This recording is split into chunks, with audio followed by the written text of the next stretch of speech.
بعد حبوب وتصبغات وهالات سودا ومشاكل في البشرة، غيرت بشرتها بجد بأحسن حاجات. وانتي مش هترمي فلوسك في الأرض. تعالي نشوف صاحبتي بعد ما جربت منتجات معينة لبشرتها ايه اللي حصل. بعد ما كان في مشاكل في بشرتك بقى قوليلنا ايه اللي حصل عشان تغيري بشرتك.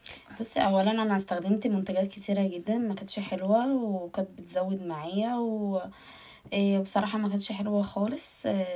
وكنت بقعد يعني كتير قوي اللي هو عايزه اعالجها، عايزه طب اروح اعمل تنظيف، طب اروح اعمل ده. طبعا برضو التنظيف كان بيزود معايا كمان، فما كنتش عارفه اعمل ايه. فبصراحه يعني دكتوره بصراحه شاطره جدا، قلت لها انا مش عارفه اعمل ايه بجد. قالت لي طب انا هقولك على كام حاجه كده تجيبيها.